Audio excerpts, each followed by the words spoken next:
연휴 잘 보내셨습니까? 2월 11일 목요일의 주요 일정을 보도국 AM/PM에서 정리했습니다. 어떤 뉴스들이 있을지 함께 살펴보시죠. 오늘부터 2월 임시국회가 시작합니다. 지난 1월 국회에서는 기업활력 제고 특별법, 일명 원샷법이 통과됐습니다. 이번 국회에서는 4월 총선을 위한 선거구 획정법과 그리고 처리되지 못한 테러방지법, 노동개혁 법안 등이 논의될 것으로 보입니다. 앞서 새누리당과 청와대, 정부는 어제 당정청 회의를 열어 2월 임시국회 전략을 논의했습니다. 회의에서는 쟁점 법안의 조속한 처리를 촉구했는데요. 황교안 국무총리는 여야 정치권은 지금 안보 상황을 인식해 모든 것을 떠나 국가 안위를 최우선으로 고려해 주시기를 부탁한다고 말했습니다. 특히 최근 북한의 장거리 로켓 발사 등의 상황을 고려해 테러 방지법 등의 처리를 주장한 것으로 알려졌습니다. 여야는 이미 작년 정기국회가 끝난 뒤 지난해 12월과 11월 이 임시국회를 열었지만 각 당의 입장만 고수한 채 대립해 선거구 획정과 쟁점 법안 처리에 있어 의미 있는 성과를 거두지 못했습니다. 이번 2월 임시국회는 사실상 19대 마지막 국회가 될 것으로 보이는데요.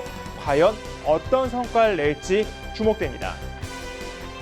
오전 9시 연휴가 끝나고 국내 증시가 개장합니다. 연휴 동안 우리나라는 장이 잠시 쉬었지만 국제 증시는 그야말로 노동을 쳤습니다. 이 때문에 다시 장을 여는 오늘 급격한 변동성에 휘말릴 소지가 크다는 우려가 나옵니다.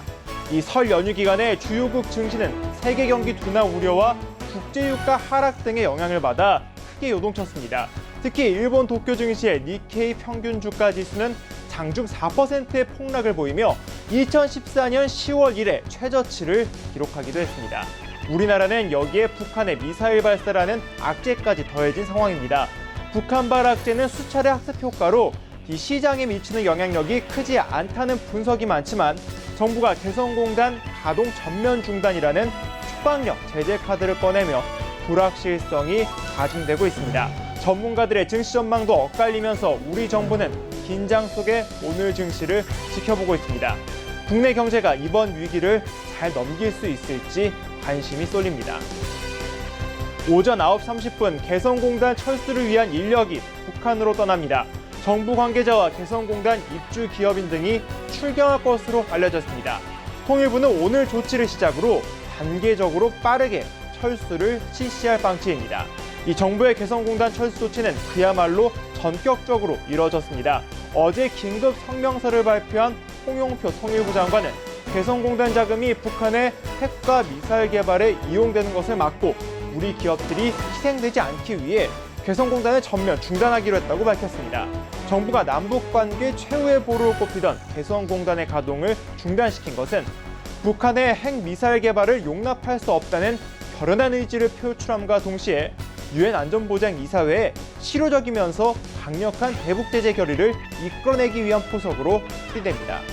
개성공단의 이번 철수는 북한 근로자 철수 조치로 문을 닫았던 지난 2013년 이후 약 2년 5개월 만입니다.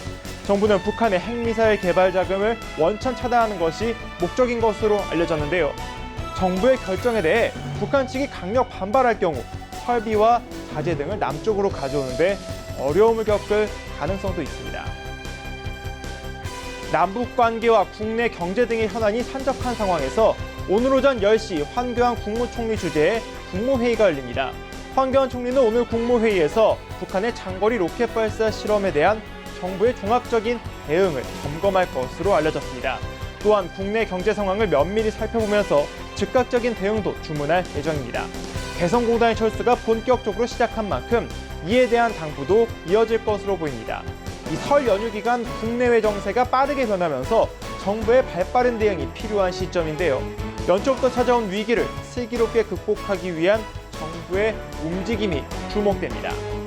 오늘 연합뉴스TV에서는 개성공단 철수를 비롯한 속보 상황을 생방송으로 빠르게 전할 예정입니다.